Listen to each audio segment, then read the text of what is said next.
Ladies and gentlemen, welcome to the Spears and Steinberg podcast. Right here with Spears. How y'all feel out there?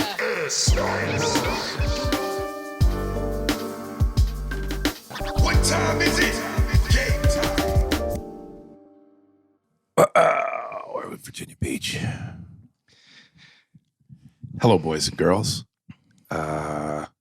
Yeah. Where are we? We're in Virginia Beach. Yeah, we're in by way of Newport News, which I didn't even know was a real city. I knew it was there. I just didn't know it was a real city. Okay. Dude, you know what you call is back? Snowfall. I haven't seen it yet, though. Did you see it? I'm waiting to binge. I don't want to do that to myself. You need the whole bag? I need the whole bag, but I already read where two people gave it a thumbs down. Really? Yeah. But, you know. But this is the wind down, it looks like. The final one. Yeah, well, I don't know. Is it the final? I don't know. But it looks like they're breaking up the corporation is what it looks like. Right. You know, when you're on top, people can't wait to tear you down. So that might just be some haters. But I'm looking forward to it. But definitely I'm going to binge. We got a lot to cover on this, so let's dive right in. Great documentary on Showtime by, I want to say his name was Sasha Jenkins. But I think I'm wrong. On Showtime called Everything's Gonna Be All White. A 4-part episode.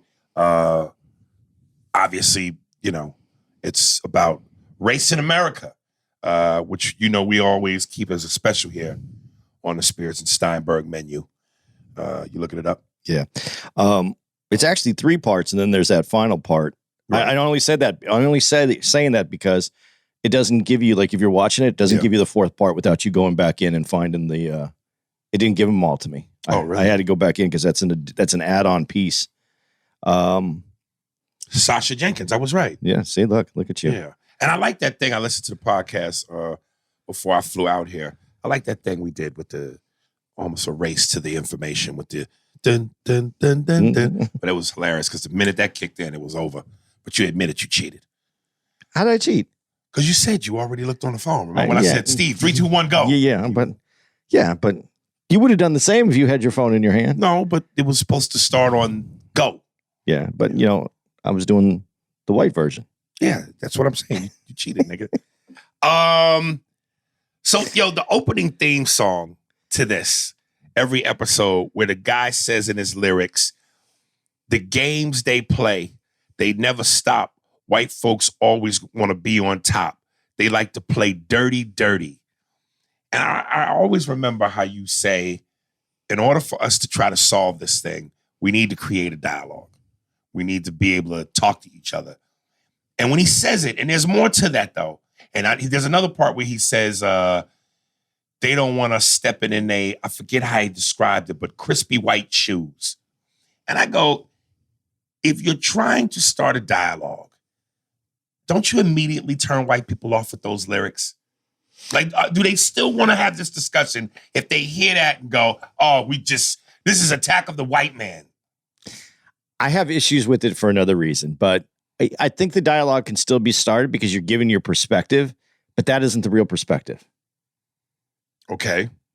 It is not the real perspective. But to open the documentary, and your goal is to get people to come into your store, and the first thing you do is they potentially do something to turn them away. Is that defeating the purpose? See, I don't think that this series is to say we want you to come into our this. I think they're saying this is our store. This is what we're up against. Okay. I think that's more of it. But my problem with it is it's a disingenuous. The song, the idea of that song is disingenuous because it depends on which timeline we're talking about. But if we're talking about today, because that's when the documentary is made, right? Well, no one's saying that they want to be. No, tell me who in let's go with the minority community or anyone other than white wants to be in white shoes. Mm-hmm. That's not the goal. The goal is for us to come together and mix it up, not be in crispy white shoes. So that part's off to me. That's not where you want to go. Then when it says everybody wants to be on top, they all want to be on top. Right. Who doesn't want to be on top? Now, when you say the dirty tricks, that makes sense.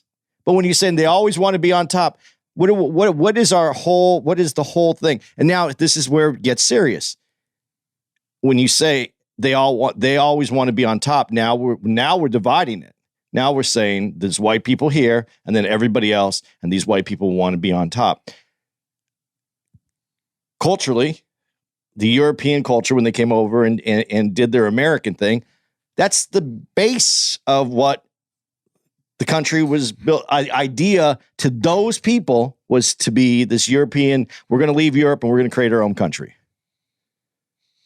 Okay. So that's their baseline. If you take their baseline and now have the conversation, yeah, but you built this for the world. You didn't build it for white. You didn't build it for white. Read your Constitution. Read everything that's said. You built it for, for better or worse, the way France put it, bring us you're tired, you're poor, you're hungry, you're refuse, right?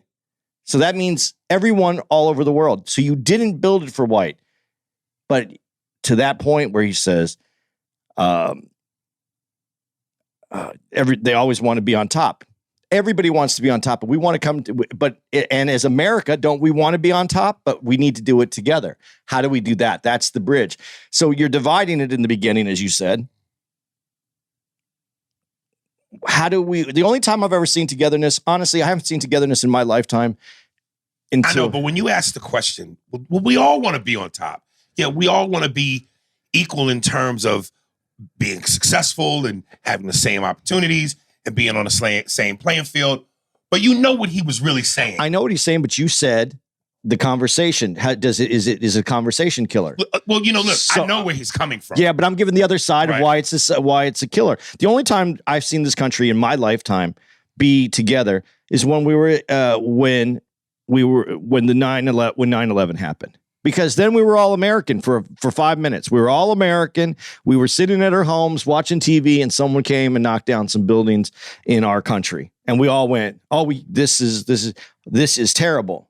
This is attack against us." And it wasn't us, as in crispy white shoes. Us. It wasn't us and the ones that wanted to be on top. It was us as America. We have this land that we are calling ours as Americans, and we need to fight back, or we need to defend ourselves against this injustice. Right. But we still haven't finished the first injustice. Okay. So, but when you said it, how does the communication happen? And does that cut off the communication? Yeah, that's what I said in the beginning is how that's going to be viewed. Yeah, we all want to be on top. But as Americans, we should all want to be on top together, not at anybody else's disadvantage. There you go. Okay. All right, because my whole thing was, I knew where he was coming from. There's truth in where he was coming from, but I felt like if the goal is to start a dialogue while being honest, and that's where he was coming from, a place of honesty, does it hurt the cause to put white fragility to the test so aggressively with lyrics that could be deemed to turn off? No, but it needs to be, honestly, it needs to be explained. And I thought they did a great job explaining without explaining in this documentary, because there's something that's so important to this documentary. And I want to save it for the end, but I think it's important to our conversations for me to say it right now. And I don't know if you even saw this, and I'm sure you did, but I don't know if you were going to bring this up.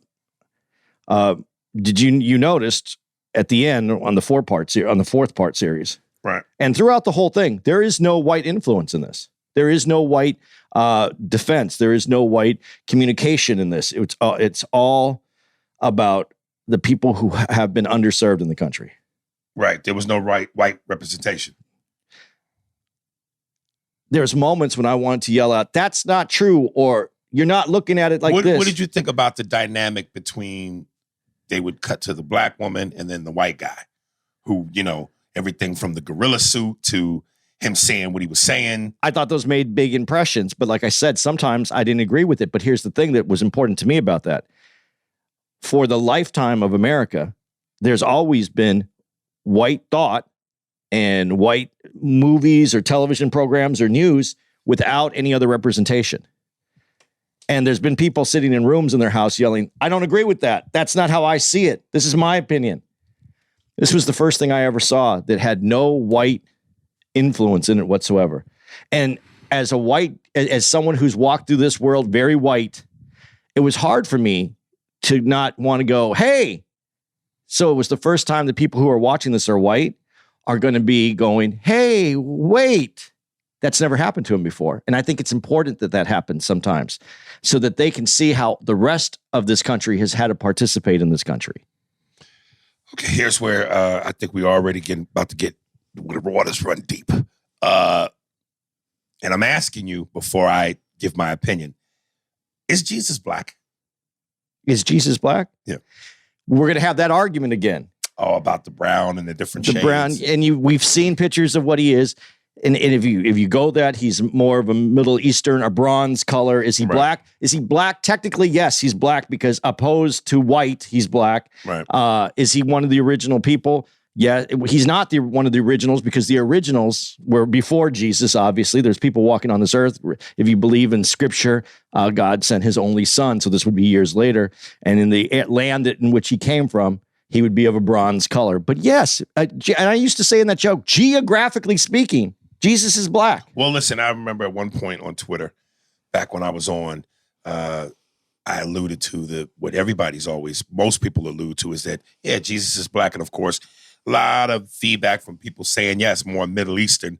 But bottom line, he wasn't white with blonde hair and blue eyes. No, but there's a reason why Jesus is. And I love, this is part of the argument. This is sometimes you want to yell this shit out, but you can't because, first of all, as someone who's walked through this world white, you don't need to yell out every thought that you have. But I will yell out this thought right here since we're doing it. Most white folks do. But you don't need to. You should listen because if you listen, at least you're going to get someone else's idea and you might understand where the conversation goes off. And maybe there is some common ground if you listen.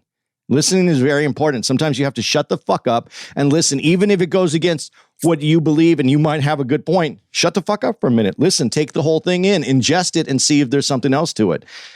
But in scripture, it's because it's religious people that obviously made Jesus white because that's where it comes from, right? In the paintings that are paid for by the church to make these paintings.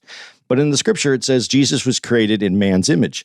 And if you're a man, and you were in that European area and you're not having contact with people in other worlds and you just hear you were created in God's image and your image is white and you're a white, blonde haired, blue eyed person, what does God look like to you with just words? If that's what was told to you, God was created in you were created in God's image and you see yourself in the mirror, what do you see? Well, if everybody takes that literal, then God is a bunch of things. God looks a bunch of different ways. Jesus, I mean. Yeah. Right. But I'm saying, well, you could say Jesus. Jesus is secondary to this conversation because scripture says God created in God's image, not Jesus's image. We know Jesus factually, if he comes from the Middle East, that he looks a different way. And that's part of but if you're not from there and you read the scripture, and it says that God has created you in his image, you believe that that's what God looks like because that's what he told you. But there's a spiritual image, and then there's your reflective suit that you wear. And that's where me and you differ sometimes on religion and thought is that I see this only as a shell of who we are. This is not who we are. Our souls are different than this. Our energy is different.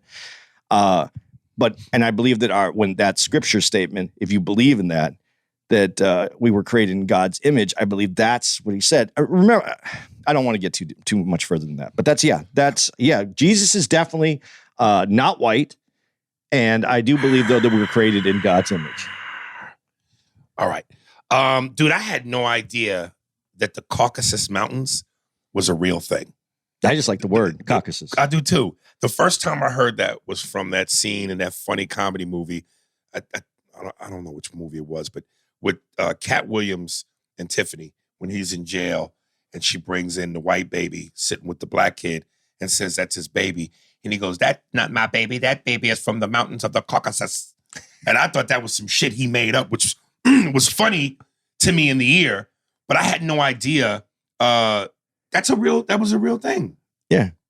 You knew that? I mean, I've heard of the Caucasus Mountains before, but I never put it together that way. Right. But yeah, I've known that they were there. Oh shit. Okay. Because later on they referred to something as Caucasoid, Mongoloid, and then Negroid. Yeah. And this, by the way, before go ahead, I want you to finish. But it was, and there was the tier. It was, Yeah. you know, in terms of best to worst. Of course, Negroid was last, and Caucasoid was first. And that's all been disproven. Really? In modern science, we don't. That's not the way that it's looked at. Okay. That was done so that European man put himself on the structure first, on top, on the top, like the song says. So that's why I'm saying you got to listen sometimes before you speak. But if that's how the song says, they're on top, and then they work their way down from there. Is as far as they saw. That's not true. Look at science today. Look it up, and that is not how science looks at our different. We look at each other regionally in science now, not complete different makeups. We're all human. One thing that kind of pinched my taint, and I've mentioned this on the podcast before. They asked the question to the black people, favorite white historical figure. And I have a question for you in that regard. But then again, this is what pinched my taint. I wish to God we could stop with this Abraham Lincoln shit. Because of course a black person said Abraham Lincoln. I think that there are a lot of black people who, just like they don't understand the true meaning of Uncle Tom and why if someone calls you that, that's not an insult versus a Sambo, which is an insult. I think there are a lot of black people who are not educated on Abe Lincoln. And they keep seeing him as this historical white savior, wonderful figure, because he freed slaves. And I know I've beat this horse before, but he was not a fan of black people. And his decision was not about righteousness. It was simply about saving the fucking Union. Keep doing more research. You're saying that to me to say what? It's not true. It's not true. I could pull up the quote where he says... That doesn't make a difference. I'm going to tell you... Whoa. There's a quote from him where he says that black people are less than. To whom is he saying it? Who is he saying it to? He's saying it to people to get them to side with what he was looking for. This is not the age. Lincoln was not in the age of social media. That was never going to be repeated. That was going to be recorded, but never repeated. So if I pull up the quote right now, where he's saying that he thinks black people are basically second-class citizens and ain't shit. To whom is he saying it? Who is, I don't know. Who is he saying he's saying it to people that feel that same way, but he's trying to get them to go along with what he's trying to So he's trying to fool him. It's a trickery. He was also known as the first horse trader of presidency, where he would give something to get something. He would say something to get something. There's more research. I would love to. We're going to eventually, hopefully, we'll have Tim back on this podcast, and he will give you the breakdown of Lincoln and what true Lincoln, the good side of Lincoln and the bad side of Lincoln. Okay, so maybe I'm off, but you're officially telling me that he had love for black people. He was just saying what he needed to do to get the job done. I don't know how much love he had for black people. I know that he was against slavery and he was not for it. To the critical side thinking of Lincoln, he wasn't for it, and that was part of the reason why he wanted this change was made. He didn't have to do what he did to keep this together. He did in a way because that's. By making this was always going to be about slavery, but to brand it about slavery kept Britain out of the war because they had already were going away from slavery, so they couldn't come in and support the South. Because if South would have got support from England, that this war wouldn't have went the way that it did. Okay, so if it's documented that he said this, and you're telling me he said it for a particular reason, is that documented? You would have to read in between everything that has. No. That's an assumption. No. I'm not educated enough in this. I've spoken with people about this, and they've given me some things to look up and to read, and I haven't gone that far. Tim also has. So you're saying, for the record, it does exist? I haven't seen it, so I can't say that. I would like to read more about what everybody's given me. But yes, they're saying they're siding with Lincoln. But I don't know to what extent.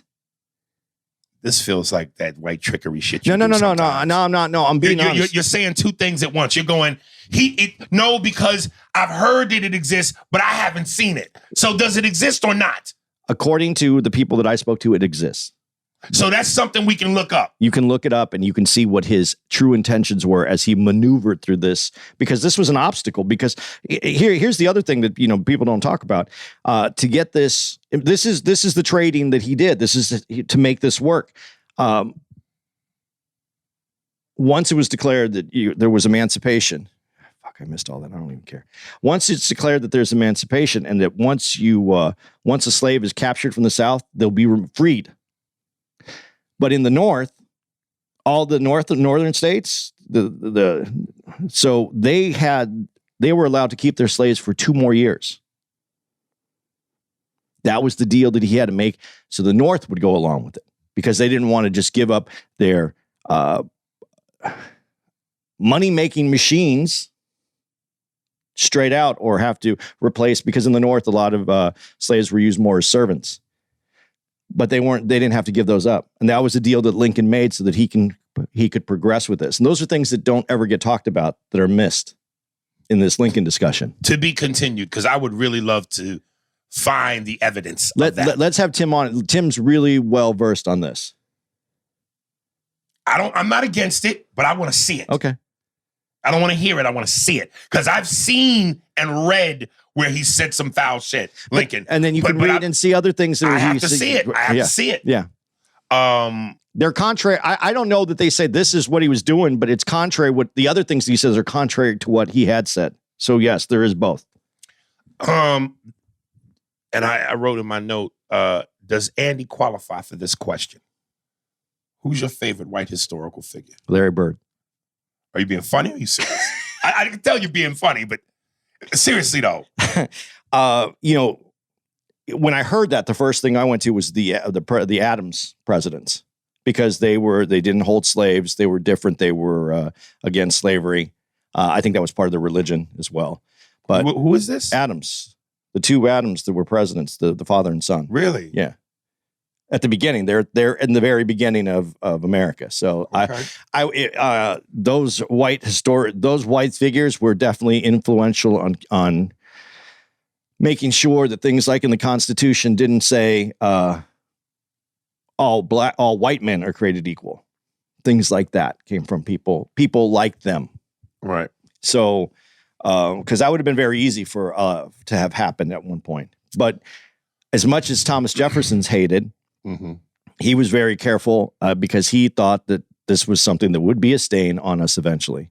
But obviously, he didn't do much about it, because you saw what his setup was. Right. I know you're going to know who I'm talking about, but for the love of God, I cannot recall this woman's name.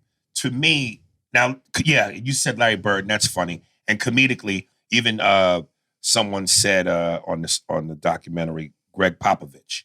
And then you could throw Steve Kerr in there too, because of how outspoken they've been in terms of social justice and racial shit, and especially when Trump was in office and a lot of that chaos was going on. But there's a lady, white lady. Oh, professor. yeah. You know who I'm talking about?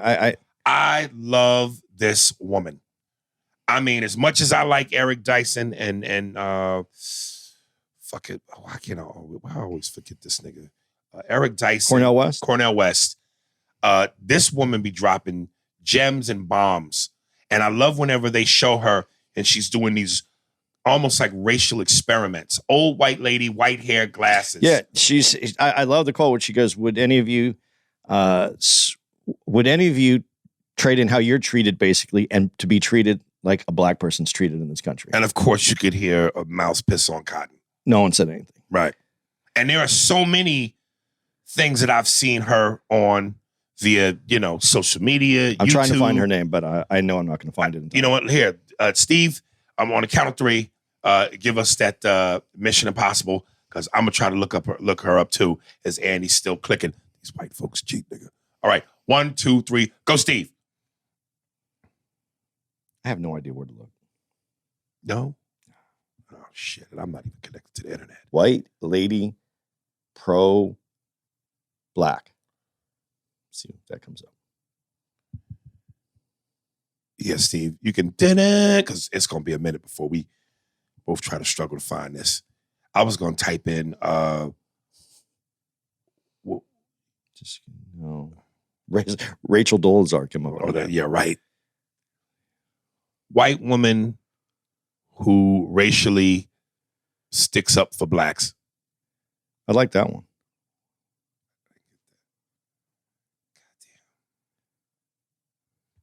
I should have put professor. I think you got to put the word professor. Oh, yeah. She is a professor. Right? Yeah, yeah. She's not a lady. She's a professor. Yeah. But white female professor. Professor. Professor race. I think sometimes you got to Professor. shit and fragments. White female professor. Professor. Race. See, your shit keeps jumping in my phone because you're trying to do black tricks now. I tried to do what? Black tricks. Black tricks? That's funny. There she goes. Jane Elliott. Yep, yeah. I found it first. Yep, you win. The black man was faster. Yep. What did you put in that actually brought her up? A professor loves niggas. No, I put white female professor race. And race. That's all you needed, and it came up. Yeah. Good. So Steve actually, you go ahead, start it from the dun, dun, dun, dun, dun, and keep it in. And then once I say the name, dun, you could end it there. Coming out of that in 3, 2, 1. Yeah. All you had to put in was white professor loves niggas. And they gave you what you wanted. Yes. What was her name? Jane Elliott. I didn't know Google was Google is like the rest of America. They know niggas. They will always acknowledge niggas. Google's still in beta. Yeah. So, it's still working its stuff out. We'll see what happens in the future. That to me is a white historian. I wish she got more shine.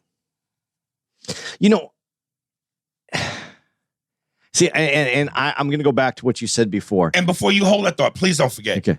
But whenever you got black people like Eric Dyson and Cornel West and any black person, black intellect that tries to educate white America about race and black strife, do I believe that there are white people that listen? Yes. But I also know that because it's coming from them, there are white people who will shun them. It seems like when she does it, they shut the fuck up. They do, but she comes at you harder than some black people will come at you. And I think that gets white people nervous sometimes. I'm for it because I think white people, listen, white culture, I love it. I never said it that way before. White culture sometimes needs to be shaken. It needs to be shaken or knocked the fuck out. Because okay, yeah, because they stick in what they know to be true by history and age. Like it's so worked into the fabric that they stick with it, even if you can prove to them that history is incorrect. Mm-hmm. They stick with it, and so she comes in really hard. And I mean, honestly, she comes out harder than Eric Dyson does a lot of times. Yeah, because he's a very eloquent speaker, very, and so intellectual. She is, I'm sure she can be eloquent, right? But she doesn't come at you like that. She comes at you with the 1-2 and gives it to you. And so I think that might be why she doesn't get as much as she should, because she should be seen more often. But does the black community use her? Because you would think, I don't even know if the black community really knows about her.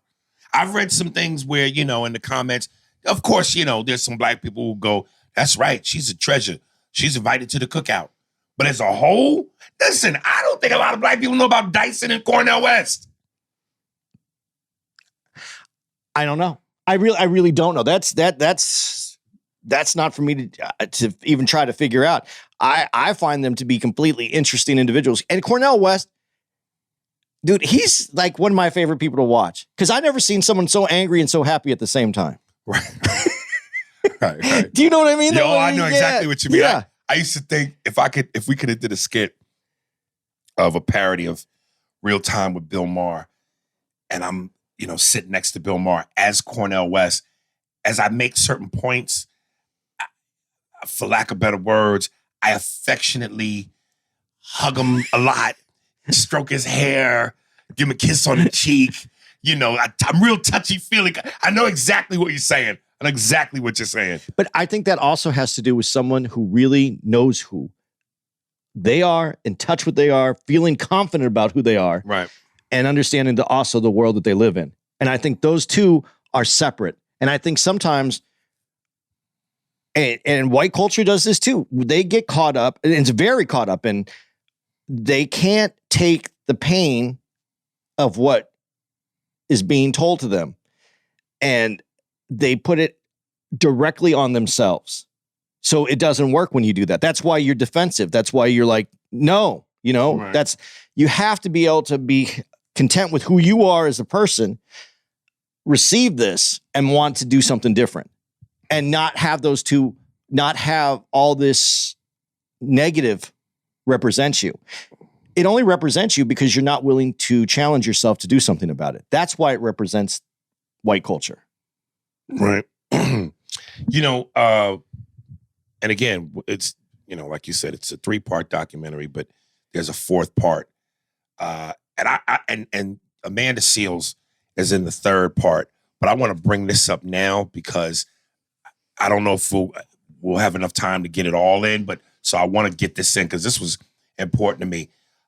When I saw this and Amanda had her segment where she said something that I have said a million times, I immediately hit her up on IG, and I said, "Girl, I fucking love you, you fucking gangster." And I wrote it down because I don't want to fuck this up. She's, when people often ask me that success in Hollywood, or a lot of people make the assumption that success in Hollywood should be easy for me to attain because there's Hollywood and there's what we sometimes call Black Hollywood. And unlike earlier decades or earlier eras where Black people didn't have a huge hand in a lot of the creative process and the decision-making and the power positions, and not like we have it in abundance now. White folks still run this shit, but we are better off now than we were once upon a time ago. So people just go, man, go through Black Hollywood, call such and such and such and such and go through such and such. And I have said, and when Amanda said this, and I was watching this in bed, I almost leaped up because I was like, God damn it, I'm not crazy. I'm not the only one that knows this. But she said basically, as hard as it is for Black people to get the shine that we deserve and get the breaks that we deserve in Hollywood, because white Hollywood turns its back on us and closes its doors to us, you would think that, yeah, go through Black Hollywood. But so many of them will turn their back on us and shut doors on us just as quickly, if not quicker, because their measure of success is based on white acceptance. So I'm not going to say niggas is cooning or use that term, but that white success means a lot to certain Black circles in Hollywood. So they feel like in order for them to be where they need to be, they need to shun their own. And people don't understand that. And when she said that, I went, man, this bitch is fucking gangster. And then she said this part where she goes, people will tell you have to work with white people. You have to deal with them. And she says, that depends on what you want, which, my old manager, like I said, Norm Nixon, formerly of the Lakers, used to tell me, don't let this business define your happiness. Only you can define your happiness. And she basically said, I just want to please my ancestors and make my mama happy and buy some Gucci along the way. To be that secure in your own identity and your own culture, that's what's more important to you than the shit that you can attain in this business. I'm not gonna equate it exactly to the level of a Muhammad Ali standing up for what he believes in, because that to me is 10 times deeper. But I applaud her, because what you're willing to give up, fame, be rich beyond your wildest dreams, never have to worry about a roof over your head or food in your belly, for what you believe in, for what's important to you, yo, that hats off. Yeah, well, when she said that, you can't help but applaud her, seriously, for knowing what her line is. Because that all goes like back to Dave when Dave's dad told him, before you go into this business, name your price, what you're willing to accept. And Dave talks about that, Chappelle, openly. She talked about it, and she actually gave up a show that she could have continued with, but she didn't like how it was done. Right. So she put her money where her mouth is. And so I agree with her. But this notion, and it is a true notion, that there is a black Hollywood and a white Hollywood. There's those two things. There ain't supposed to be. And I'm the king of supposed to be's and wishes. You're Andy Schidberg. But there isn't. There can't be. If we're going to get this together ever, there can't be. But that, and you are right. You are 100% right. But to even try and think for 1 second that it'll ever be right, lose that. No, it will. Because based on money and power and influence, no, sir. Yes, it will. And here's how it gets done this way. And I'm serious, and it's not going to be in our lifetime. It's white acceptance is also called white dollars because there's more money. And when I say white, American white, let's go with that. People play in the NBA because it brings you more fame, more status, more. There's people who play in Italy that make more money than they do when they come to America and get a smaller contract, but it gives them more fame, more power, more everything here. When the financial success of Hollywood depends on black distributors, black producers, black actors, black writers, black talent, then it gets equal because there's no way. And it gets equal where? It gets equal because once it depends on it, it's going to go, it has to become an equal property where it's not a black Hollywood or a white Hollywood. It's Hollywood. It makes money. But that's years away. That's years away. No. But in terms of that reality could have happened a long time ago. There's a reason why it hasn't. Yeah, because Hollywood's kept it from happening, but it can't keep it from happening anymore. Momentum. What's going to make it change? The momentum. But the momentum and the fact that there's money. There's so much more money. There's been money. Not like black it is dollars now. have always been. Yeah, but not like it is now. Not like when Atlanta is producing a studio, money, movies, talent. We talking about one guy. No, but it's everything's a grassroots. You know what? Listen, I'm not going to say it's not possible. Anything is possible. The war on drugs, to stop drugs is possible. But based on what it produces, not likely. I'm saying not in our lifetime. I see, though, that there's a point where it just comes. For instance, with golf courses. Golf courses, there's golf courses that blacks and Jews weren't allowed to play on. Yeah. So Jews put their money together. They built golf courses that whites wanted to play in, and they got them to get rid of their no Jews on the golf course so that they can play on Jew golf courses. Black owned golf courses are a thing, and that changes the landscape. And it has changed everything as far as open to the clubhouses at certain private country clubs weren't blacks and Jews weren't available to go to it. Now they're integrated. I'm not saying that shows progress, but it shows that a dollar structure, a power structure changes everything. And the black power structure in this country, I believe, is changing. I believe it's stronger than it's ever been. It's had more influx of money. And it also has worldwide reverence because hip hop isn't American anymore. It's put out everywhere. It's culturally, it is in every country.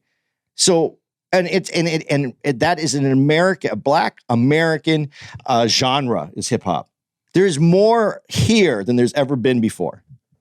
I just think that there's no way that in 100 years, you don't see it completely different than we see what this landscape is today. But that's if people continue to press. People like Amanda Seales say what she says. Dave Chappelle say what he says. You have to move forward. You have to put your money where your mouth is. Like, listen, man, and I'll always say till I'm blue in the face, Tiffany Haddish deserves everything she's got. She's that fucking talented. I love her. Even before she blew up, I said, it's just a question of time because she was just, so good at what she did. But again, not many people will take that stance. I couldn't see Tiffany taking the stance that an Amanda Seales would take. I don't know because it's different. Tiffany was invited to the top, to the very top. And I'm saying this because there is a top level, and I think in that top level, there's a lot of different people in that top level. Black, white, whatever, in that very, very upper echelon. The rest of us are fighting below that. Do you know who's in the top level? Name some of the people that you think are the top level of entertainment. Black or white? Black or white? Brad Pitt, Denzel, of course, Pacino, De Niro. No, go ahead. Keep going. Kevin Hart. Tiffany. I don't know. Well. She's the she's elite level. I'm talking about super elite. But she runs in that elite level. I mean, she's in it. Yeah, she.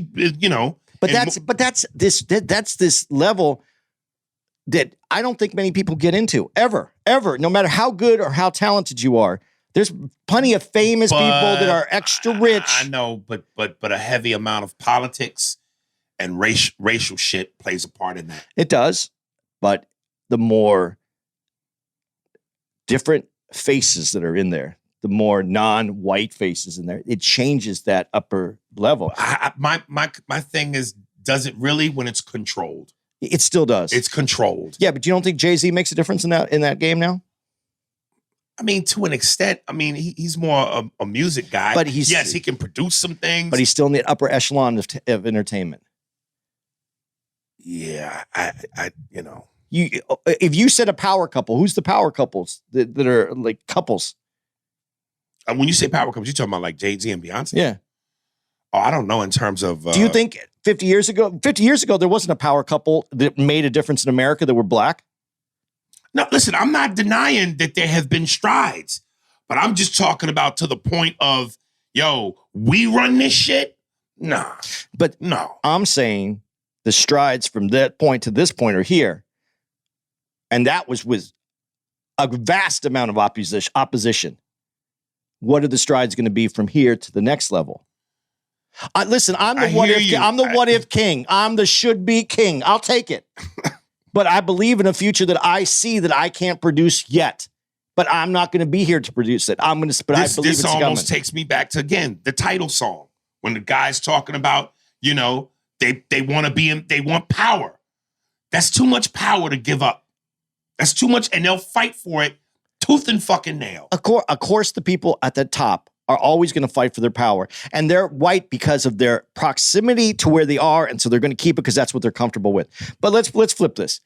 If this would have happened in a different world, a different multiverse, where African nations are the ones with all the money, all the top, and these white dudes are coming along. Go look at kind of what's happening in certain parts of Africa now, where black dominance. Whites can't get. It's harder for white people to get in there because people feel comfortable in their culture. It's hard to come up when someone else.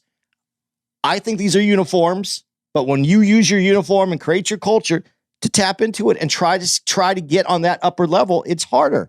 I am not saying that it's right. I'm just saying if we flipped it, would we be having these songs, but without as much rhythm and not as well done by white people?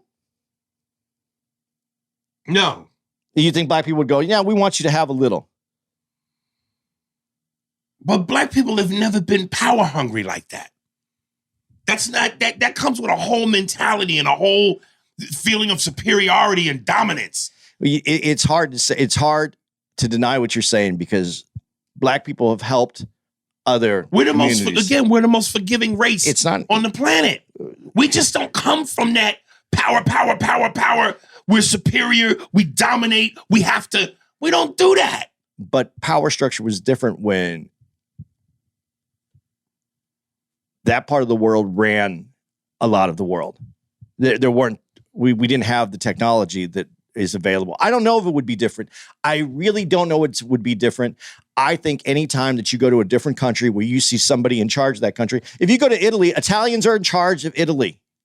Right. If you go to, France, French are losing their, and that's a good example too. French are losing that power and they get a little upset about it and they're maintaining their power structure. I think we all have a hard time when we see someone's uniform and think it is different than ours that we're wearing, and we want to maintain it. But I think that that's what makes America so weird, is that everybody came from somewhere else, and we're trying to hand out this power, and we've never power's never handed out equally. It's taken. And how do you take power? And that's why I said I think that where this started from and where we are today and where we're going to go to, it's going to happen a lot faster, and it's going to be a lot more of that power because there was opposition to it. Yes, there's opposition now, but not the same opposition that there was 50 years ago. And going forward, I think it changes. I'm the should have. I believe that's just who I am. As I was watching this, and I would like to take a moment for a segment I'd like to call For the Record. As I was looking at this and the black woman and the white guy, and they're cutting back and forth between them, this was something that just irked the shit out of me. So I just have to say, black folks, it's called two-faced, not two-faced. It was two-faced. It's two-faced, not two-faced. I thought black linguistics would be talking out of both sides of their neck. Who? I thought black linguistics would be talking out of both sides of their black neck. Black linguistics? Yeah. What's linguistics? Words. Oh, okay, sounds like a pasta. Talking out of both sides of the neck. I thought that's what it would have been. Oh, okay. It's regardless, not irregardless. A lot of black people do that. Irregardless. It's regardless, not irregardless. Yeah, it's or only eerie. one word. Yes. And it's I saw it, not I synced it. I seen it before, though. Is that before you saw it? No, but there was one time when someone didn't flush, right? And I caught a glimpse of it, and I flushed it the same, and I seen it go down. I did see it. And I agree with the white guy in the documentary. Black girls with blonde hair look ridiculous. You've never seen a black girl with blonde hair look good. It looks ridiculous. You've never seen it look good. It looks ridiculous. So blonde hair on a black woman looks like tattoos on a nigga with color. It just doesn't look. White skin with a tattoo with color looks beautiful because the colors pop. Colors don't pop on black people with tattoos. I understand your tattoo theory. I'll go with that. But black women, do your hair any color you want to. I think it looks good. Humbug. I think it looks good. And then also, if it's braided and there's color in those braids, looks fantastic. Especially when it's more than one color. I'm talking about the straight hood bitches with blonde fucking big bird colored hair. When it's bleached out, get the fuck out of here. White women don't look good at all bleached out hair. I think that looks terrible. That's not a real color. But I think I'm against you on that one. I think it looks good. Not on every woman, but I think it looks good on some women. There was a part in the documentary where I wrote down, I find it, and this was, again, I think this was the part about Trump a little bit and about the flag and disrespecting the flag a la Colin Kaepernick. And I went, it's ironic to me that the same people who are so quick to accuse a Colin Kaepernick or a Mahmoud Abdul Rauf, remember him? Yeah. Yeah. Knicks, Nuggets. Yeah. Nuggets. And other black people to be disrespectful because they take a knee or try and stand for something, or who won't stand for the Pledge of Allegiance, don't understand the disrespect they show when they wear the flag as an outfit, or don't realize that the anthem was either written by someone racist or had racist connotations to it. It really shows the level of education or the lack thereof these people have to point the finger when they are in direct violation themselves or don't know that what they support is racially flawed. It's like, again, the people who will, the racist white America, who will accuse black people of being savages, animals, violent, but yet the history has shown within this country that the most violent race of people have been white folks. The same white people who say we disrespect the flag because we take a knee, or because Mahmoud Abdul Rauf, for religious purposes, based on his religion, doesn't want to do the national anthem. These are the same people who wear the flag as wardrobe, which it says, I forget where it says it, but It actually is written. It's in the laws. In the laws. Yeah. It's disrespectful. It's supposed to be illegal. Okay, both. And not only the clothing, because you could say, like, if you ever see someone wear like stars on one side and stripes on the other side, that's not technically a flag. But anytime so they have a little loophole to get out of it. But when you see like flags on plates for 4th of July, and they're saying talking about Colin Kaepernick while they're eating their cake out of that flag plate, that's a disrespect to the flag. You don't eat off the flag. There's many of these things. Right. So I just, again, the fucking hypocritical irony of all of this. It's amazing to me to just sit back and I go, are these people is it just they're dumb and they don't know? Or is it just so arrogant that it's, fuck you, I could do what I want, but you can't do what you want, even if it's for the right reasons, even if it's for righteousness. Arrogant, flawed patriotism. Okay. I don't know because in their minds, they're not saying anything because, But if they knew what you know, and listen, I don't know if most people know that. I certainly didn't know it until you pointed it out or until I heard it a couple times, that it's against the law and it's disrespect. I did not know that. Yeah.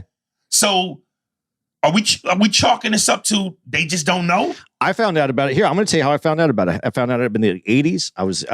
I had this the store, and I used American flags as my doors, like partition doors. Right. And someone came in, and it was actually someone in the military, and goes, and I saw that he was military. I go, what do you think of those doors? Because I thought it was a cool idea, patriot, American. And he goes, it's cool, but it's not right. It's disrespectful to the flag. And then he gave me it's in the, I don't know, there's some written rules on the flag and all that's in there, like when it touches the ground and all the stuff but that's in there. It's in all the listings of how patriotism in the flag is supposed to work. But he was like, nah, I can't get behind it. And I didn't understand it. And so then I looked it up, and that's how I found out about it. Right. But no, I don't think most people know. But anytime that someone is taking a knee, I don't see.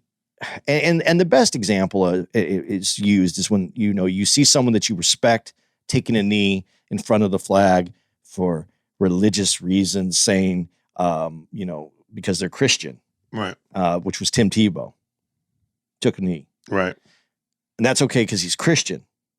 But if you're Muslim and you take a knee, and so you're totally respectful, you're not disavowing the flag, and you take that knee in respect. Now it's a problem because it's for a different reason, or because he didn't look like Tim Tebow. Because it really goes down to what you look like.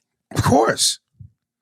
And not to bring up, Trump, but we have to because he's in the documentary. But I think it was episode 2, which is called White Lives Matter. Oh no, White Lives Matter was the first episode. I'll look that up too. I think it was White Lives Matter. This one I'll beat you because I already have it up. All right. Either way, they cut to Trump the day they stormed the Capitol as he was giving his speech. And he says the thing about, they try to demean you, but you are the people that built this nation. He says to his legions of minions. What is it called? There it is. More episodes right there. It doesn't say. I think all you got to do is click that. I'll click this. Or episodes. Okay, there it is. Yeah. White Lives Matter is the first episode. So that's it. Yeah. He says, they try to, I wish I could do Trump right now. They try to demean you, but you built this nation. And I go, hence, White Lives Matter. They didn't. Well, let me, before I say that, and I'm sure you'll correct me, but slaves built this nation. Asians built the railroads. I don't, education-wise, I don't know what the contribution that Hispanics gave to it, but I'm sure they contributed. And listen, I know that there are certain parts of the country that white folks did build and establish, but a lot of it, the labor came off the backs of black folks who had to work for free. But then, of course, the coward thing to me was he gets them all riled up. He's the flame that lights the dynamite, and then they cut to him getting in his SUV and his caravan of cars, leaving the scene while leaving his people to do his dirty work and storm the Capitol and do what they did. And I'm just going, again, if you're a true leader, lead by example. You lead the way to storm the fucking Capitol. But on top of doing some shit where you get the people riled up, you get them enraged, you set them on this war path, then you don't even have the balls to stay. You fucking take off and let your people do your dirty work. And then you make them believe, the election was stolen. Stop the steal, which is a lie. Just like we built this country is a lie. No, I mean, there's half truths in a lot of that. Not in the Trump thing. Not in the Trump thing. Yeah, it was built off the backs of slavery, but it was a lot of it was built before it was even America, but that doesn't make a difference. We still get to use it. So it was built off slavery, regardless if it was America or not at the time. But America grew by leaps and bounds. But at the majority of it, before emancipation, different states were not affected by it. But, then you talk about what Mexicans have to do, and that's the West Coast. You go all the way up to the East Coast where, the East Coast was thought as better, but New York, all the way up to New York was built by slavery. So yeah, we can cut this up into different pieces and we could agree and disagree. But slave labor, labor that was, what's that other thing? Indentured servitude, which, the Chinese Americans got. A lot of it was built off poor immigrants, but slave labor was definitely used, and obviously it was so productive. That's why slave owners bought more slaves, and that's how we got into the system that generated income for the South. It became a strong economy, and that economy spurred the banking business, which was the New York industry, and that's what moved the rest of the north part of the country. That's what it survived on. So yes, you're right. You can't deny it. You can cut it up. You can move it around in pieces. You can say that, like I said, it's half truths because you need to know the whole truth so that you can understand it better. But yeah, that's still the seed that the tree grew from. And I think it was episode 3. Matter of fact, it was episode 3 with the Amanda Seales thing, because that whole thing was about media and Hollywood. And of course, they opened up the episode talking about the blackface. And then they showed 2 clips, actually 3 clips, but 2 was in blackface, 1 was in brownface. The 2 that were in blackface was the movie Soul Man, and Tropic Thunder. Yep. I never saw Tropic Thunder. I've seen clips, and I remember seeing Soul Man when I was younger. And I remember seeing it because my dad watched that movie and howled, laughed his ass off. Did any of those 2 movies offend you? Or did you? I'm not the one that would be. Well, no, but deny. But if blacks said they were offended, which I don't remember black people ever raising a stink about Tropic Thunder, so obviously it wasn't, because if it was, we would have heard about it. I think we're in a different time period where intent was important back then. Intent. Was I demeaning the black character? Was I demeaning black people by using that character? Now, today, the idea is if you're white and you do blackface, which listen, this is where I'm going to get hung out to dry on this one, but I'll do it. Blackface is a certain look, it's a cartoonish look of a black man on a white person. That's what blackface is. With the big red, with white and red lips, all black, shoe polish, one color, way black. Right. Not even brown. We're talking, like pickaninnies. This is what blackface is. And so when you compare, and I've asked you this on the podcast, when Frank Caliendo did Barkley, is that blackface? And me and you, maybe because we're older, have a different idea of what we think that is. I stuck up for Frank. Yeah. I didn't. And I did too, and Robert Downey Jr., because that wasn't to demean or to put someone in and make them look less than. But he talked like with a certain cadence that a black man is allegedly supposed to talk with. And before you answer that, I had in my notes, because, when they brought up Margaret Cho, and she was talking about Breakfast at Tiffany's. And I remember, and I had seen, I never actually saw the movie, but the first time I knew about that clip was from one of my favorite movies, Dragon, the Bruce Lee story when Bruce Lee's character is sitting there with, forget her name, Holly something or whatever her name was, but his then supposedly movie wife or wife in the movie, and they're watching Breakfast at Tiffany's on the screen. Of course, he's offended. She's laughing her ass off till she looks at his face and sees how offended he is. That being said, that movie should be banned. That is so fucking offensive. Now, back to my question. Robert Downey Jr. talking like this, because that's how the black man and the cadence. Is that any different from Mickey Rooney in Breakfast at Tiffany's? Asians didn't talk like that Mickey Rooney character. That was an over Really? with the teeth and everything that they did to make him cartoonish. Do you know black men that talk like Robert? I know about the teeth.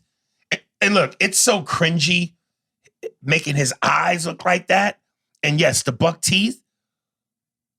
But there are Asians that speak in broken. There are. Yeah. They do exist. But now you're taking the extreme to put that over all Asians. That's an Asian. You made a character and you took it to an extreme. But wait a minute. What if they had a real Asian play that the same way? Now it's not offensive because it's an Asian doing it, and you know that there are Asian people who talk like that. But it's an extreme. That person It's as extreme as it may be. It's a reality. Okay. And it takes the cringe out of it if it's an Asian. I don't think that any Asian people actually talk like that. Was such a bad accent on everything else. Because it was a white guy. But if it was an Asian, he would have actually had an authentic Asian accent. Maybe. Now, Pat Morita don't talk like they portrayed him in The Karate Kid. No, because Pat Morita's voice is completely different. Right, but they made him talk like that. But they didn't make him sound like he was almost like you couldn't understand him. You understood everything that Pat Morita said. Yeah. That's the difference between that character. I'm just saying, Daniel, son, you do karate. That exists. Yeah, because them dudes exist. And because he was the first he was originally from Okinawa and he had a thicker accent. Right. We know that people come with a thick accent. But that wasn't even a thick accent. That was like a cartoonish sound of what an Asian was supposed to sound like. When Robert Downey Jr. does his character, I'm not defending the Robert Downey Jr. character, by the way, because, this is up to a debate on what how you would scrutinize something today. But the character needs to be a white guy who's playing the black dude so that's part of the movie. That's part of the story in it. And the black guys know that he's not actually, and he almost convinces himself that he's black, but he's not going, he's using a black cadence, but he's not going, we know that people talk like that. I understood what he was saying. I didn't think he was just trying to cartoon someone up, but he did take a voice that you would, if that guy talked to you on the phone, you would go, yeah, that was a black dude. So he was still putting extra on it. Okay. Did you find it offensive? Again, I didn't see it, but from the clips I've seen, oh goodness, it wasn't. What the fuck? It didn't. I don't want to create rage where there isn't. My instinct wasn't to go, yo, what the fuck? This is foul, yo. I just went. The storyline of those two movies are of white dudes who end up in this, for whatever reason. That's the conundrum that they're playing these characters. I don't think it's the best look. But the story doesn't move with that. Now, here's the question. Why do these stories want to be told? Well, before we get to that, the part where I said my dad howled and I laughed, Soul Man cut to him and go get my hypodermic needle, bitch. The way he delivered that, it made me laugh, man. Okay. Just stop right there for 1 second. Don't go any further. What's the Anthony Michael... Weird Science. Yeah. I told you my favorite scene in the movie. Yeah. Man, nigga, what the boy talking about on the telephone? Now, is that offensive? Now, he's a white guy. No. He's a drunk white kid. No, but why that's not offensive is because he was a white guy doing it. He was just drunk around black people. In terms of the context, that flows. That's funny. So if he was in blackface doing that, it's a different story. But he's a white guy. Now, is he trying to fit in while he's drunk and that's why he's doing it? He's a kid who's out doing alcohol for the first time. And he got caught up in whatever. Got caught up in the moment. So it's not offensive. No. But now, staying true to a character, wearing that wasn't even makeup that Robert Downey Jr. was supposed to be doing. They kind of was that makeup that he had. Yeah, they darkened him up. Yeah, I know. No, I know that that's Right. not what he looks like. Right. But I mean, they tried to make it look authentic. They didn't make it look like there was any makeup or any. I think they purposely didn't go over the top because now it becomes cartoonish. Well, because he was supposed to be playing an actual black character, right. a real black character. Like Right. if you were playing, like, okay. So that being said, we're spending a lot of time on this because this is a what if game. At the time, why does this movie need to be made? I think that's the other question. Why do we always, because as you just said, it's Hollywood dominated by white. Why do they need to make these white guys play black characters? I don't even know that I'm mad that it's made if contextually it all makes sense. You know what I mean? I understand. If it all makes sense and there's a purpose, and you look, we know when the lines have been crossed. And then we also know that there are people that will bitch no matter what you do. As respectful as you try to be, they just exist. That's their whole reason for being. But I think that if you're mature enough, smart enough, and you don't have a stick up your ass, you can look and feel and like a touch taste test. You know. So then you're saying Frank Caliendo, you knew what it was. Yeah. That he was doing a spot on impression to his ability of Charles Barkley. Yeah. So he did the whole thing. Now, let me ask you this question, though. If he did it as himself, not in the blackface, not all, Yeah. you know, would you still know that it was Charles Barkley? Yeah. So is it necessary to be authentic to the piece that he was doing, I guess? Yes. It's Yes. necessary. I say if you're going to go for it, go for gold. Man. But, and here's where I think it gets like where we get lost to. And I'm not disagreeing with you. I don't know how I feel about it 100% right now because I'm trying to have a real discussion in my head about it. But if a white dude goes out and wants to be Michael Jackson for Halloween, he puts on the red jacket with the zippers and the metal on the shoulders. That's Black Michael. He puts on a wig. Right. And he goes out with the penny loafers and some high water But he's pants. got his own white skin. He has, you know who it is, right? Of course. So glove is a dead giveaway. So completely unnecessary for that person to do that. To put on any blackface makeup. Unnecessary, yes. So that contextually, though, he's trying to play a character. He's going for it the best that he can. What's the difference between Frank and the guy on Halloween? Because Frank is a performance piece. Okay. That you dressing up for Halloween ain't a performance piece. I agree with you. Right. I understand everything, but I think that this is where the line hasn't either it's crossed, undefined, or today we've moved but like the line. you said, people are intelligent enough or should be to know. You don't, if you, the biggest icon in music, again, the glove is a dead giveaway. Yeah. And if you do the high water pants And the with socks, glittery the swag, socks, yeah. then we know what it is. Anything extra you adding, the wig, the jacket, we got it already. Why is it necessary to paint yourself black? That's totally different. I agree. Right. But then on that same point, someone will say, well, on that performance, you knew that it was Charles Barkley. Why would you do that? Why would you cross over? If you knew it was him, I understand it's a performance piece, but you already know it's him. Why do it then? Well, that's the person with the stick up their ass. Well, you know, this is a conversation, though, that isn't over. And what happens is, and this is what happens, because technically, this is a conversation that I'm not even supposed to be involved in. If a black person says that's inappropriate, now it's inappropriate. So this conversation isn't happening.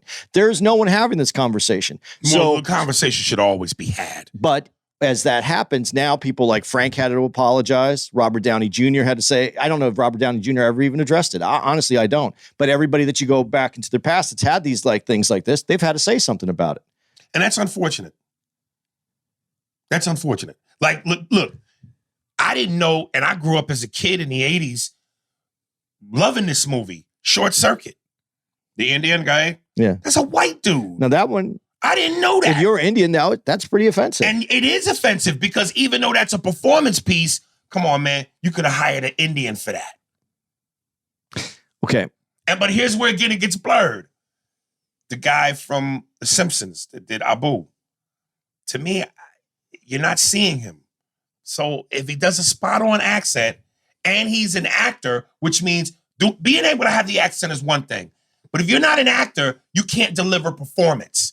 So you go, yeah, could they have hired an Indian actor? Yeah, they could have.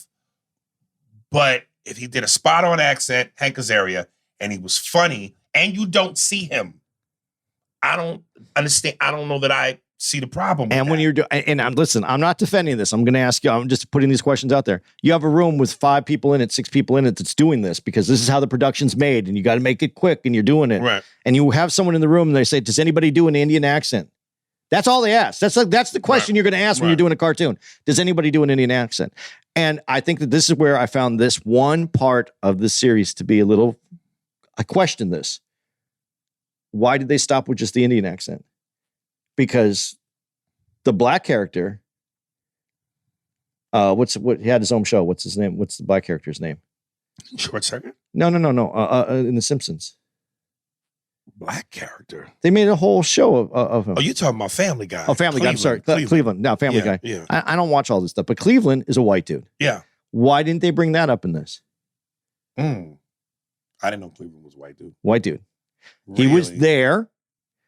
They said they created the character. Right. They go, because anybody going to give a try at this character? And he did the character, and they loved the character. They could have got a black actor. They talked about it. They could have went out and found, but they had someone in the room, and they liked the character. They liked not the only voice. that though, but again, maybe the black actor that they would have got to be politically correct. What if he's not as funny as the white guy? What if he doesn't deliver the performance the way the white guy does? I don't have a problem with a cartoon because you don't see it. But now, why is it funnier when the white guy's delivering it? Because is he going a place that a black person who wanted to make sure that there was the structure of that character made sense, and a white guy's willing to cross that? I don't do a good Cleveland, but hey, Peter, he doesn't really have a definitive. Yo, I'm a black guy, and on Family Guy and not Simpson, Family Guy. They've done black characters where, brother, you hear the cadence. Yeah, bro. You know it's a black person. Peter, hey, Peter. He doesn't really have a... No, he doesn't. So I'm asking why that wasn't brought up in this show. Right. Why they stopped there. And then, obviously, South Park uses a real black guy. Isaac Hayes. So what does that mean? Now, does that make them better?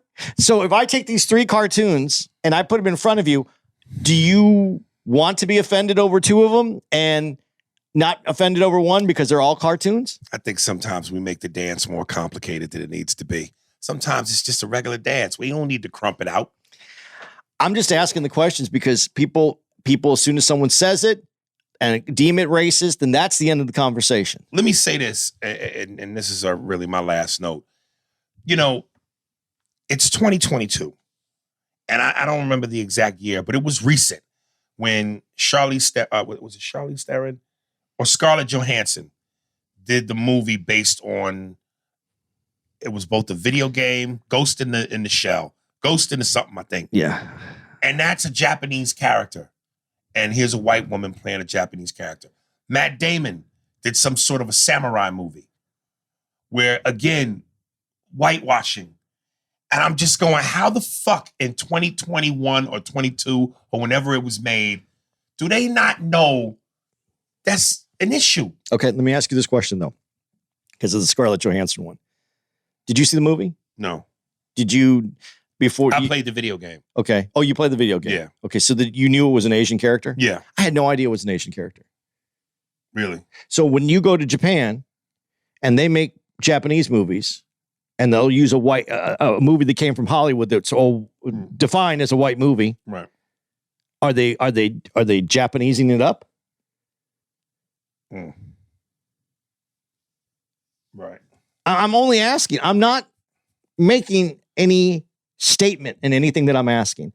I'm asking the question because, and I get it, here in America, we know we have access. So like you said, if you know that that's authentically, it's a Japanese character and you're going to stay true to the story, then it should be a Japanese character. Right. I'm not saying that, but are we holding the other side accountable?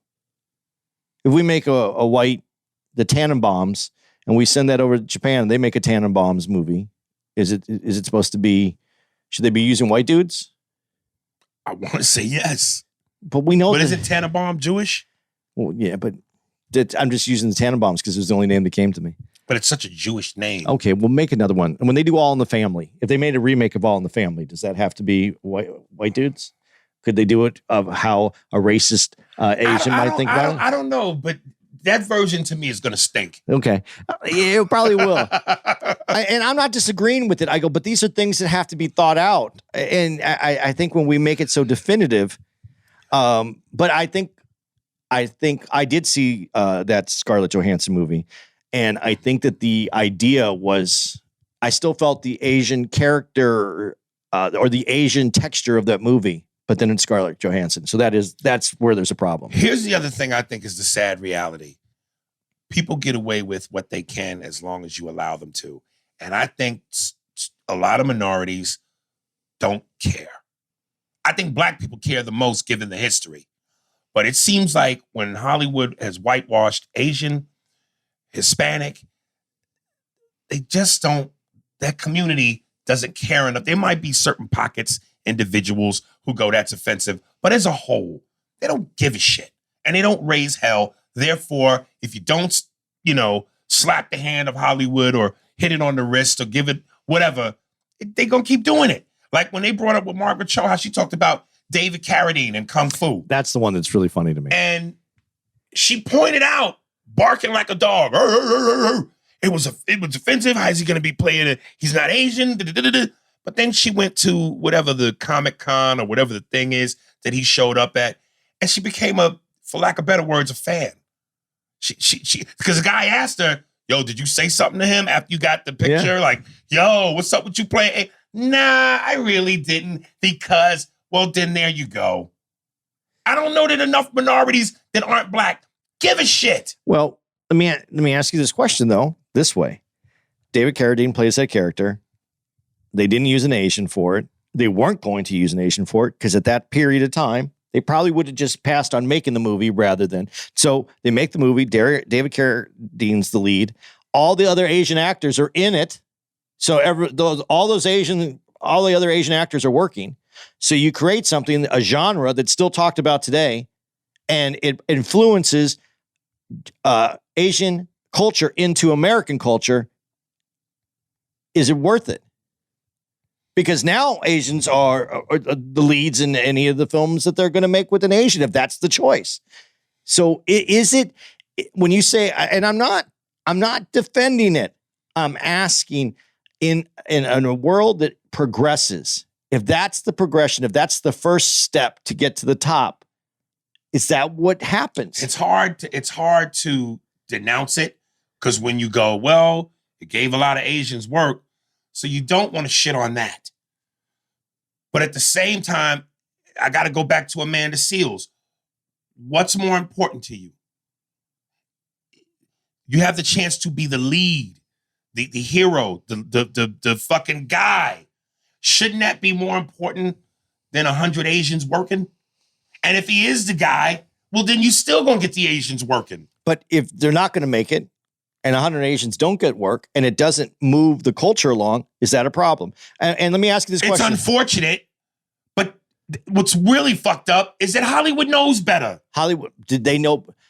They might have known better back then, but they weren't going to change that. But it opened the door for future people. Now, let me just ask you. What a shitty way of acceptance. I'm not defending it. I'm asking. Let me ask you this one other question, though. Did David Carradine do it in a way that you felt was disrespectful, though, like that character in Breakfast at Tiffany's? Do you feel that he demeaned the Asian character? And the answer to that, and if you're gonna use that as the measuring stick, the answer to that is no. But God, it's like I'm trying to make an excuse for something that should be inexcusable. Well, because here's Hollywood. This is Utah. I love when you say white tricks. Here's the white trick. Okay, we're not going to do it that way. A white guy accidentally ends up in Japan, or let's go China since it's Kung Fu. Accidentally ends up in China, and a white woman ends up in China, has a mixed kid. They send it back to America, and now he's Kung Fu. That's the white trick. That's the way to make it so that it isn't Wait, explain that again. a white American woman Okay. ends up in China, Right. falls in love. Fucks a Chinaman. I think that's racist right there. Why? Chinaman. That's not a real thing? Yeah, you can't say Chinaman. Really? Really? I didn't know that. Okay. So, All right. has a kid, and then the kid comes back. The father dies. The mother and son come back to America. Right. That's the white trick. Now he's a white guy who has a little Asian in him, but you can't see it because he's That's really. not a trick to me. That's a trick. That's how they That's write the story. Now you can have now David Carradine could have played that character if they would have just. That's acceptable to me. Okay. That's how you do that. I don't see that as a trick. That could be based in reality. And if she fucks a Chinese guy and they have a kid, is he not part? Yes. Okay. But that's a way to put a white guy in the lead and not use an I see Asian what you're character. saying, but okay. I see what you're saying. But that's a little bit easier on the palate. Okay. Because Again, it's based in some form of reality. You know.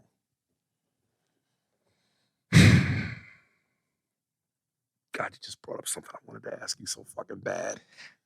are you gonna ask it? I can't. I'm fucking. Here, let me say this though, because Yeah. you told me, you called me and said, "Man, you got to see Amanda Seals in this. Yeah. She's so gangster. She Yeah. says what's on her mind. Well, You're gonna freak out."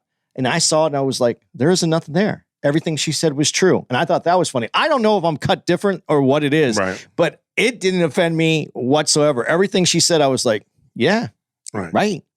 Well, I mean, what the reason why I was like, yo, that's gangster, is because she said it.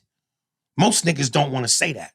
I always said, most niggas don't want to bite the hand that feeds them. I'm going to bring something up that I want to bring up. That was ballsy for her to say. As a matter of fact, not only was it ballsy, I don't know where her career is, but it seems like other than that HBO special she dropped, which was good. Why isn't she out there more? I'm going to say this to you because now you said, why isn't she out there more? So I'm going to put this on you, and I'll put this on the black community in a way. I got about 100 people that sent me that picture of all those comedians. And you weren't on it. Right. And they asked if you had to, what was the question? I don't remember. Some about something about if you had to do a comedy show and you had to pick 3 or 4 comics, which one would be in your lineups? And yeah, I wasn't in any of them. You weren't, and they had a picture of how many, like 25, Yeah. 30, Yeah. and you weren't on it. But there were also some other comics that weren't on it that people said should have been on it. Yeah, I'm not Right. denying that. Right. But you are outspoken. You say some shit. Mm-hmm. It's cost you. Yeah. Who has your back? The streets. Certain people in the streets. No, I'm being serious. You're laughing. I know I'm laughing because it's not the established people. It's not the people that should come back and say, When you say established, you mean in the industry? in the industry. Well, let me correct you on that. I know certain ones. There are a lot of people in the industry who, when they see me, they give me that love. They may not give it to me publicly because to support, like I said with Paul Mooney, I forget who said it, but I think it was Pierre. A lot of comics that love Paul, black, would not support him publicly because if they're associated with that and his brand and what that's supposed to represent, then that makes them look bad. I told you, Don Cheadle followed me on Twitter, and then he unfollowed me. And I said, Don, what's up, dog? Did I do something? He said, it ain't personal, baby. It's just business. Okay. So if all those people who give you love face to face would just be, nope, I'm outwardly going to give love. Right. And it was all of them. Right. Would it affect them? Them? I'd like to think not. If it was all of them. Now, I'm not saying not one by one. Piece by piece. In numbers? Yeah. I don't believe so. So that's all I'm asking. It's just a question. Why don't my people? Yeah. For the same reason Amanda said it. Yet I don't want to say necessarily white acceptance, but again, don't bite the hand that feeds you. See, I don't think it's white. I think it's white dollars. Acceptance is secondary to the dollars because they can accept you and not give you the money. You want the dollars because the dollars is what equals power in this country. Yeah, but they also, part of it is not just the dollars. Yes, the more money you make, the more of a titan you are. You become, I don't want to use the word undeniable, because nobody is above being cut off. And this game will cut you off depending on how serious the offense. But they also like to know that you can be controlled. Yeah, but that's that you're not a rebel rouser. But that's why it's important that you have people. And, this is where the LeBron argument comes in sometimes, and why LeBron is seen as the GOAT to a lot of people, because he's coming into an industry that's not his own. He plays basketball. He's a basketball player. He's made his money there. But where did he put his money in? He put it in entertainment, Braun Entertainment. Now he's a producer. Now can they be cut off? If he wants to produce something, can it get cut off? I don't put anything above white power, nigga. I hear you, nigga, but I don't put anything above that white power, nigga. Listen, man, and we talked about it a second ago. When you talk about elite, Kevin Hart is elite, nigga. Yeah. When does he ever really stick his neck out deeply for social justice? He might give a little quote here on Twitter, but it's a safe quote. He don't stick his neck out and fucking fight that fight. He's mad. He's McDonald's. He's Madison Avenue. I'm gonna speak the truth here. There's an elite level of entertainer, Kevin Hart. There's an elite level of people who get things done, and that's the room above the VIP room. That's the room that people like LeBron are going to, because they're in the behind the scenes. The people in front of the camera, although you love them and they have that power, that face power, that's not where the real power is. The power is someone who can get it made, who can get it done. And that's that room gets even smaller. Mm-hmm. So I think people still want to get to that room, and that room can shut the other room down. And everybody knows that. And I think that's why when we're saying, why don't you get that open love? I think people are worried about that room above them. Of course. But that room is changing too. That's why I just said it. It has to change. When you have that Jay-Z influence, when you have LeBron influence, it's changed. Someone like 50 is coming in and producing shit on TV. This is this. You can't help. And I know you said I know we made progress. The progress isn't being made on television. The progress is being made behind the scenes, and that's where the progress is happening. But until we are in positions of true power, it's nice that we get to play in that pool. But we don't own what's holding the pool. No, but 50 Cent, as you just used 50 Cent as an example. Yeah. For his shows that he's producing on Stars, who do you think runs Stars? I know. Negroes? I know, but that's the move, man. That's the move. Okay, but really, look, there's this big lawsuit right now because NFL is like, where's the owners? We're the owners. We're the black owners. That's a secret society. Well, they're locking them niggas out by coincidence. Okay. Again, though, when you talk to this issue, when I said 50 years ago, when the NFL was created, black people didn't even get to play. I got that. And that's where most of the teams were created. But it feels like no matter what progress we make, then the secret society moves the goalpost.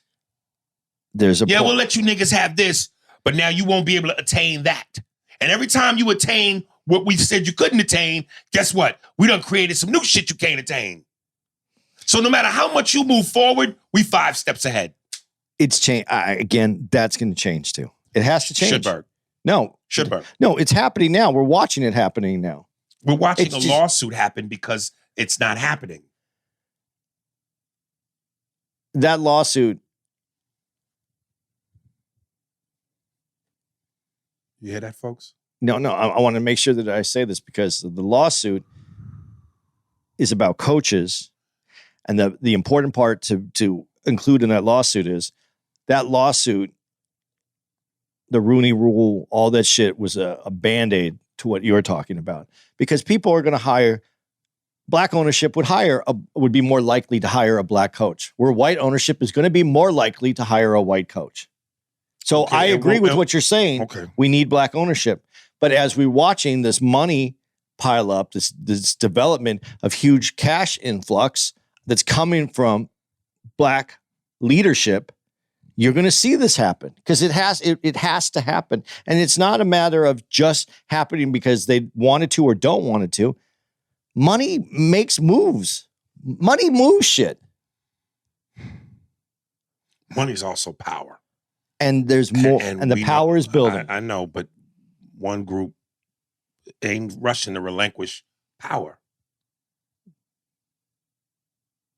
No, but it's changed. But it's still changing. It's not going to relinquish. They're going to add to. That's very good. How come no black person or how come no black person or any person of color runs NBC, ABC, CBS, HBO, Showtime, all the major networks, all the movie studios?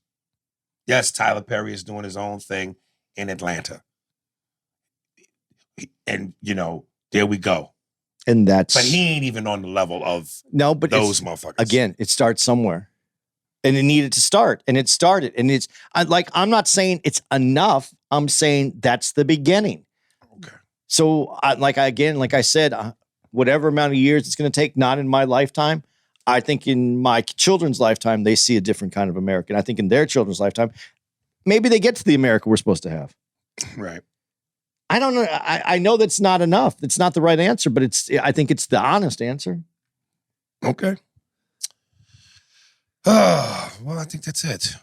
Big shout out to Amanda Seals because Big shout out. And I spoke with her and told her I wanted her to do the podcast, and she said she was down. So now that we got those new Irvine and Ontario dates, maybe we could, or if some of make our that listeners that are listening to this podcast would send a direct message to Amanda Seals and said, yeah, because I'm off Instagram, so unless I get my shit reinstated, I can't put the bat signal in the air. yeah, you tell her that you would love to hear her on our podcast. We'd appreciate that. And you guys, seriously, you make things happen for us. If you think there's people send me stuff. You should have so-and-so on. Yeah, I agree with you. Tell them. It's not like we're not open to having somebody on our podcast. Tell them. That will help us. It really will. Be the producers on the outside. Yes. You want to tell everybody? Yeah. Okay, so we are. When you're listening to this, we're not anywhere this week, but the following week, the 10th through the 13th of March, we're going to be at the Funny Bone Columbus. The best of the Ohios is in Columbus. The main bitch. It's just a cool city, man. I like that city. And then Aries is going to be at the Improv in Arlington, Texas, the 17th through the 20th of March. I will be at home with my children. Maybe we can do a live IG. Yeah. We can't do it. With you. Yeah, we can. But how about I can't get you on it then? No, but we can do a live Facebook where I have. Okay, let's do that. I have. I think I did 300,000. Are you going? Followers. Is Nary going to come out to Where? Arlington? No, I hadn't planned on Nary coming out to Arlington. Okay, I forgot about that. You let him know.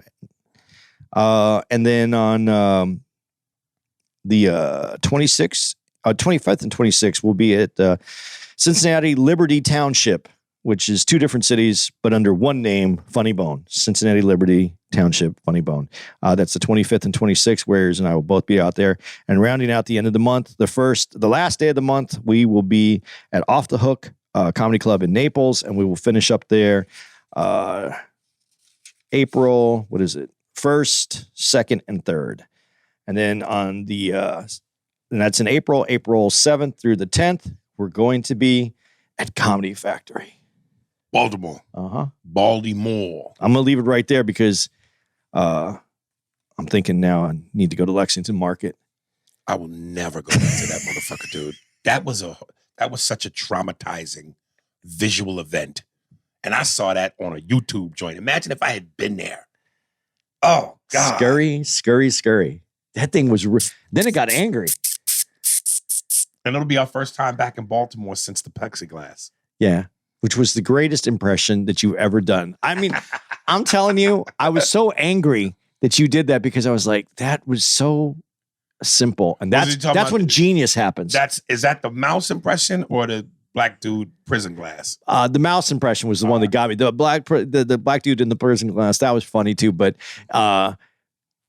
just the fact that you did that and the simplicity, that's where when we talk about like sometimes in movies when you have a lower budget, you have to get simple and that makes your creativity go up. That was like the easiest, simplest, and how many people would have never thought of doing that? That was fucking genius. Oh, well, every now and then I do that. And for you who don't know about it, we had this big bubble plexiglass in front. It wasn't like many Human clubs. sized. Yeah, and it wasn't like how many clubs had those plexiglass at the tables. No one had plexiglass at the tables. There was just this big, giant piece of plexiglass in front of the stage. That was the weirdest shit. Talk about awkward. It was awkward. That was literally comedy with a condom on. Yeah, but when you walked up there and you go, I'm going to do an impression, everybody gets excited because now you're going to do your impressions. Right. And then you just did that. What's that, folks? It's a rat inside the pastry case at the Lexington Mall. That was that. Oh, but And even the most diehard, be more Lexington Market person had a laugh at that. Right. That was fucking. I love that moment. All right. Coming up, this is DC Precision Dentistry. Is that a rap name? All right. My brother's Instagram is at LeekDavon, LeekDavon. And the track is called Oops. Again, Instagram, LeekDavon, LeekDavon. Enjoy. Thanks for listening to the Spears and Steinberg podcast. If you'd like to know who's responsible for this shit, it was hosted by Ari Spears and Andy Steinberg, produced by Steve Merrick and Anthony Holmes, executive producer, Big Papa, Robert Kelly, and Matt Klein-Schmidt for the Laugh Button podcast. For more information on where to find us, visit SpearsburgPod.com.